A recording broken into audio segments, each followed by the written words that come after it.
আবু বকর জীবনের শেষ সময় ঘরের মধ্যে শুয়ে আছে, বিমারের মধ্যে রয়েছে। 3 দিন সালেসাব হচ্ছে, লাখো লাখো মানুষ চলে এসেছে, পীরকে দেখতে পাইনি, কাঁদতে লেগেছে। আপনাদেরই দাদু পদ্দাদু হবে, হাউমাউ করে কাঁদে, হুজুরকে দেখতে পেলাম না।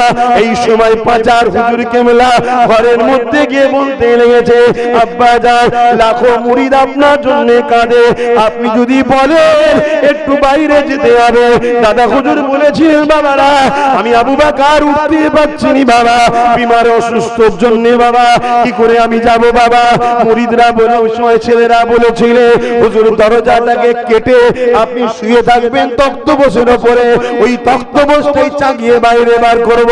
দাদা হুজুর বললেন, ঠিক বলেছো বাবা। ওই অবস্থায় বার করা হলো। দরবারে যখন বার করে, বিশাল চিৎকার দিয়ে লাখো মানুষের চোখের পানি। দাদা হুজুর কি বলেছিল, বাবারা কুল্লু নাফসিন যায়িকাতুল মউত, কেঁদো না বাবা, কেঁদো না বাবা, সবাইকে একদিন মৃত্যুর স্বাদ চাখতে হবে বাবা। আমি আবু বকর তোমাদের জন্য বাবা অনেক কিছু করে রেখে গেলাম। এই বাংলা শেরেক ভরা ছিল, তাকে আমি মুক্ত আল্লাহ করিয়েছে আমার দ্বারা। পীরের নামে জবাই করা হতো, আমি বন্ধ করেছি। মিথ্যা আস্তানাতে উঁচু করে গম্বুজ তৈরি করে সেখানে চাদর ছড়িয়ে দিয়ে নানা রকম বেশরিয়াতি কাজ হতো, নাচ গান হতো, হিজড়ে নাচ হতো, জেনা ব্যভিচারীও হতো। আমি আবু বকরের দ্বারা আল্লাহ বন্ধ করিয়েছে বাবা। অনেক বেশরিয়াতি শিরকি কাজ ছিল, আমি আবু বকরের দ্বারা আল্লাহ সংস্কার করিয়েছে বাবা। আমি আবু বকর চলে যাব। আমি তোমাদের কাছে 3টে জিনিস রেখে যাচ্ছি বাবা। প্রথম নম্বর হলো আহলে সুন্নাত ওয়াল জামাত, যে সিলসিলার আমি ইমাম হয়ে এসেছিলাম। দ্বিতীয় নম্বর হলো আমার ওসিয়াতনামা, এটাকে তোমরা ধরে রাখবে।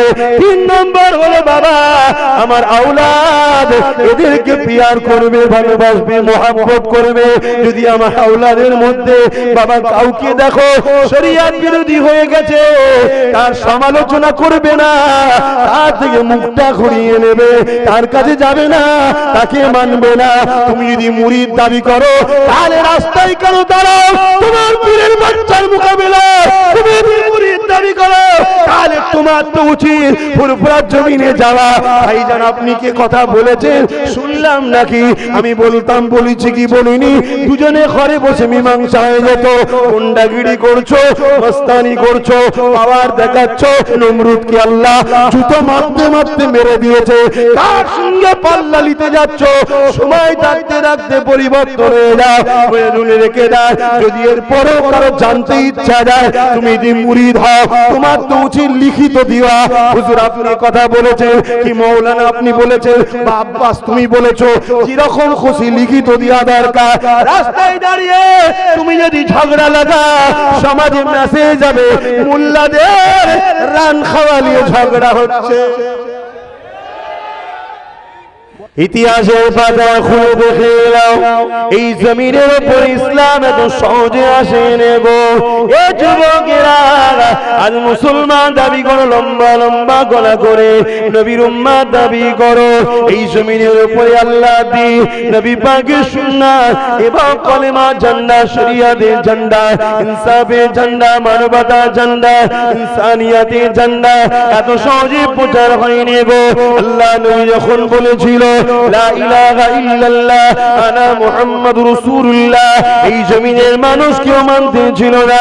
সর্বপ্রথম যিনি মেনেছিলেন তিনি অন্য কেউ নয়, আমার দাদাজান এবং জামানার মুজাদ্দিদ দাদা হুজুর পীর কেবলা 30 পোস্টের ঊর্ধ্ব পূর্বপুরুষ হযরত সিদ্দিক আকবর কোন প্রশ্ন না করে আল্লাহ নবীর হাতে হাত দিয়ে ঈমানের নূরের কালেমা পড়ে নিয়ে দিনে মুহাম্মাদিতে প্রবেশ করে।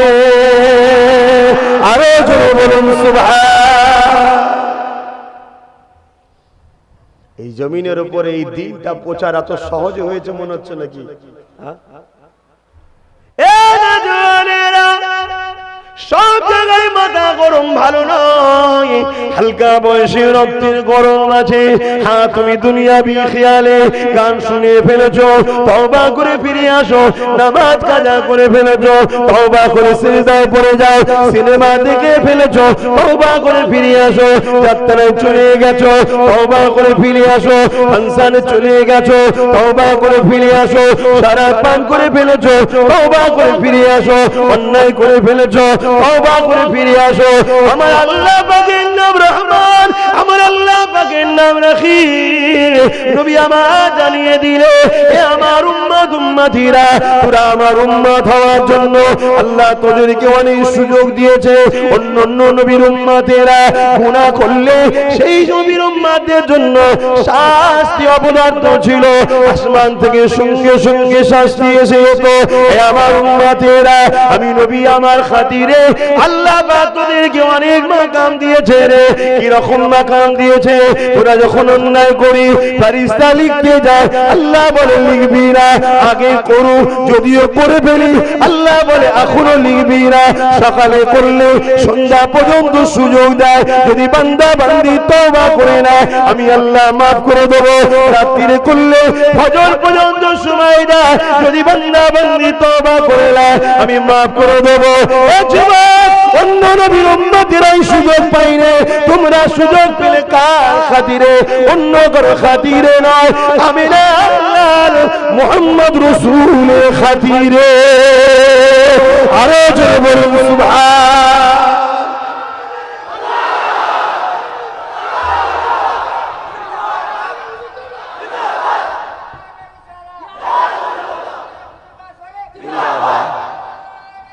আল্লাহু আকবার।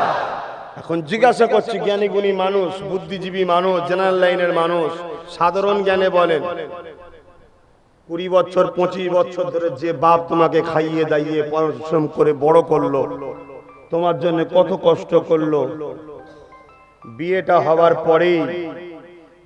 হবার পরেই তুমি যদি নিজের বাপকে বাপ বলা ছেড়ে দিয়ে এখন শ্বশুর যদি আব্বাজান হয়ে যায়, নিজের বাপ বুড়ো হয়ে যায়, এই ছেলেটাকে তোমরা কি ভালো নজরে দেখবে? কথা বলছো না কেন? যে রসুলের জন্য সবকিছু পেলাম, সেই রসুল ছেড়ে দিয়ে এখন কোথা দুনিয়ায় একটা কাউকে পেয়েছি, সে দরদি আপন হয়ে গেছে রসুলের থেকে। খুব সাবধান, আমাদের কাছে কুরবান সবকিছু করতে রাজি, মুহাম্মদ রাসূলকে ছাড়তে আমরা রাজি নয়। আর আমরা সবার সঙ্গে বন্ধুত্ব করতে রাজি মুহাম্মদ রাসূলের স্বার্থে। কথা ঠিক না বেঠিক? বাপেরা, নওজোয়ান তরুণেরা মন দিয়ে শোনেন, আল্লাহ নবী, নূর নবী, দয়া নবী, হায়াতুন নবী, নবী পাক দ্বীন ইসলামের প্রচার করলে কেউ মানতে চাই না। আবু বকর সিদ্দিক মেনে নিয়েছে। আল্লাহ নবী আবু বকরকে সাথে করে নিয়ে কাবার জমিনে দাঁড়িয়ে গেলে, বাবা আবু বকর, কেউ তো আমাকে মানেনি, তুমি আমার কথা মেনে নিয়েছো বাবা, তুমি একটু বলো বাবা, আমার বিষয়ে বলো বাবা। হযরত আবু বকর দাঁড়িয়ে গেলে, এলাকার মানুষরা শোনো বাবা, আমি আবু বকরকে তোমরা কোন নজরে দেখো। হযরত আবু বকর সম্বন্ধে এলাকার মানুষরা বলতে লাগলো, আবু বকর, কখনো তোমাকে ঝগড়া করতে দেখিনি, কখনো তোমাকে গালমন্দ করতে দেখিনি, কখনো তোমাকে বুড়াই কাজে দেখিনি, তুমি বড় চরিত্রওয়ালা ভদ্র সভ্য মানুষ, তুমি সত্য কথা বলো, মিথ্যা বলো না। আমার আবু বকর এই সময় বলেছিল, বাবারা, এলাকা মানুষেরা, তাহলে আমার কথা শোনো, ইনি হলেন মুহাম্মদ রাসূল, ইনাকে নবী বলে মেনে না, এক আল্লাহর দাসত্বকে মেনে না। তোমরা পড়ে না, আমি আবু বকরও পড়ে নিয়েছি, লা ইলাহা ইল্লাল্লাহ মুহাম্মাদুর রাসূলুল্লাহ। এই কথাটা যখনই বলেছিল, এলাকার মানুষেরা বড় বড় পাথর মাতল নিয়ে আবু বকরকে মারতে লেগেছে। শোনো শোনো যুবক, এই জমিনের মাথায় টুপি এখন অনেক পাবে, দাড়ি এখন অনেক পাবে, জুব্বা এখন অনেক পাবে, মসজিদ অনেক পাবে, নামাজ এখন অনেক পাবে, পীর এখন অনেক পাবে, পীরজাদা অনেক পাবে, দরবার অনেক পাবে। ওই যুবক, কিন্তু সেদিন জমিনের উপরে কেউ ছিল না আল্লাহ মানা, কেউ ছিল না নবীকে মানা। সেদিন আমার আবু বকর যখনই নবীর পক্ষে কথা বলেছিল, আল্লাহর পক্ষে কথা বলেছিল, আমার আবু বকরকে তৎকালীন আবু জেহেল, উতবা, সাইবা, আবু লাহাবরা মেরেছিল। সেই আবু বকরের খুন আমার শরীরে আছে। সেদিন আমার আবু বকর এত খুন জড়িয়েছিল, এত খুন আবু বকরের শরীর থেকে বেরিয়েছিল, কাবার জমিনের উপরে আল্লাহ নবীর পাশে আবু বকর অজ্ঞানে পড়ে গিয়েছিল। এই আবু বকরের খুন আজও যদি নবীর জন্য ছড়াতে হয়, আমি ছড়াতে রাজি আছি। তথাপিও যতদিন বাঁচবো এই জমিনের উপরে নবী নবী নবী নবী নবী করে যাব। আমার সঙ্গে কারো নবী নবী করতে রাজি আছে? হাত তুলে দেখো। নবী নবী নবী নবী নবী নবী, ইয়া রাসূলুল্লাহ, ইয়া রাসূলুল্লাহ, ইয়া রাসূলুল্লাহ, ইয়া রাসূলুল্লাহ, ইয়া রাসূলুল্লাহ, ইয়া রাসূলুল্লাহ, ইয়া রাসূলুল্লাহ, ইয়া রাসূলুল্লাহ, ইয়া রাসূলুল্লাহ, ইয়া রাসূলুল্লাহ, ইয়া রাসূলুল্লাহ, ইয়া রাসূলুল্লাহ, ইয়া রাসূলুল্লাহ, ইয়া রাসূলুল্লাহ, নারে তাকবীর।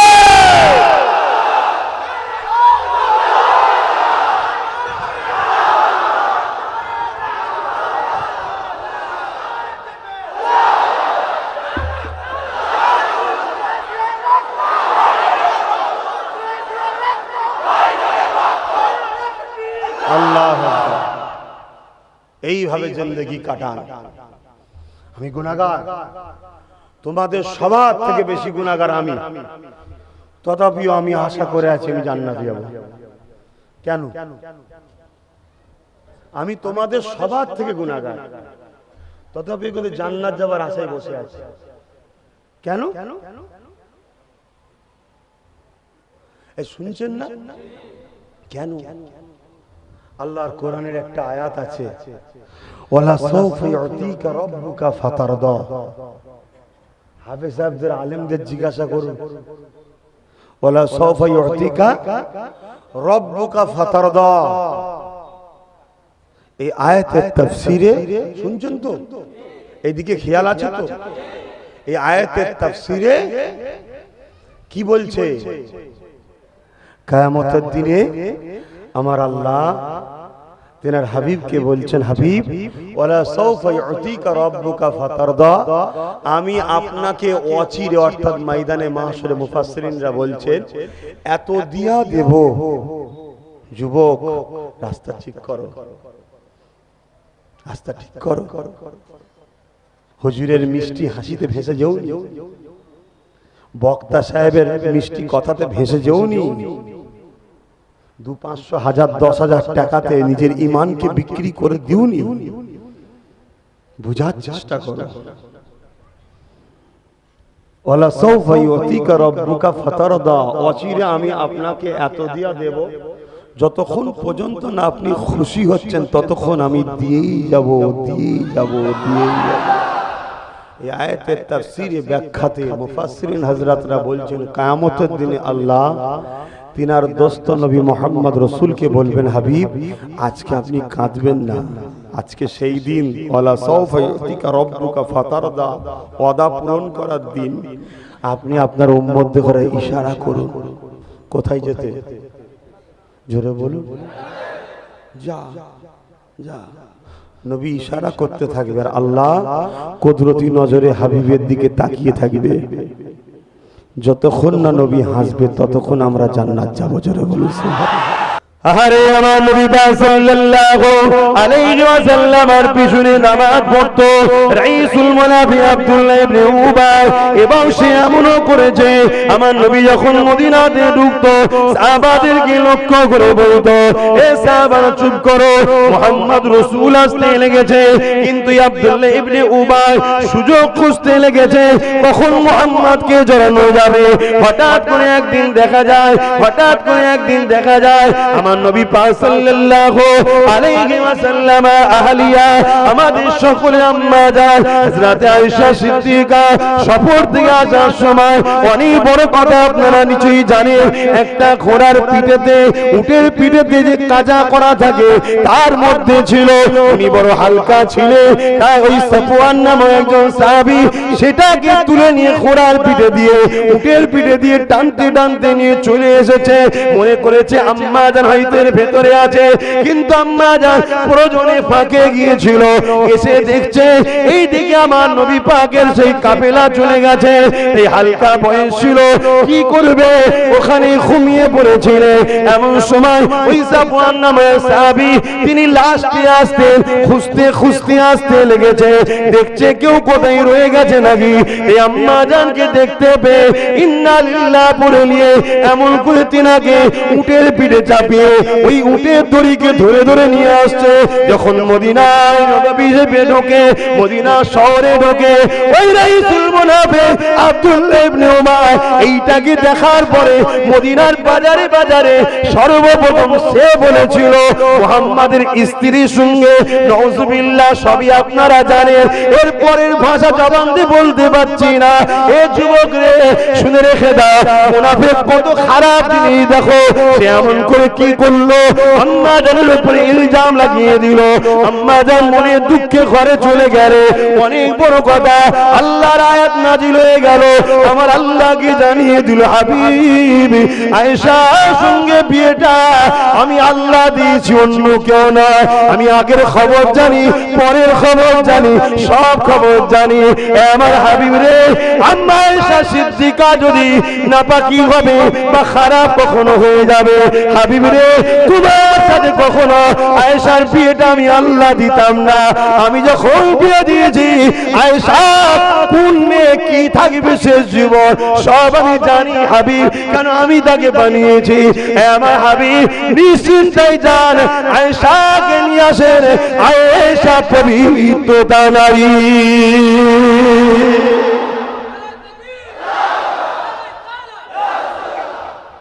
বুঝতে পারছেন মুনাফিক কি জিনিস? এই দাড়ি, নামাজ, ওহ কি দরদ।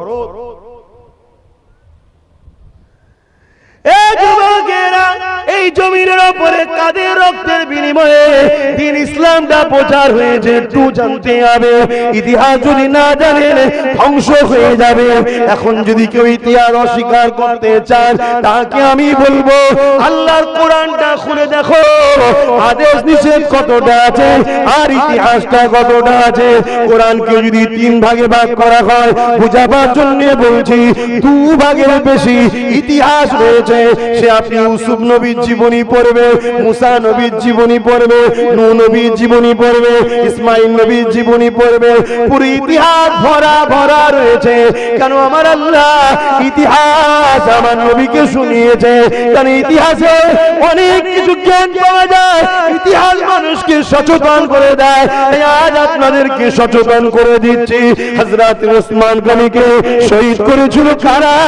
প্যান্ট পরা দাড়ি চাচাগুলো হিন্দুরা করেছিল, খ্রিস্টানরা করেছিল, নাসারারা করেছিল না বন্ধু, তারা করেনি। কারা করেছিল? পাগড়ি পরেছিল, মাথায় টুপি দিয়েছিল, মুখে দাড়ি দিয়েছিল। 40 দিন ধরে ওসমান গনির পিছনে নামাজ পর্যন্ত পড়েছিল। সুযোগ খুঁজেছিল, কখন ওসমানকে সুযোগ পাবো, তখন কতল করে দেবো। এই দাড়ি দেখলে, টুপি দেখলে যেমন মানতে হবে ঠিকই, কিন্তু দাড়ি টুপির মধ্যে, জুব্বার মধ্যে মুনাফিক থাকাটাও সম্ভব। একটু ভেবে ভেবে ধরতে হবে।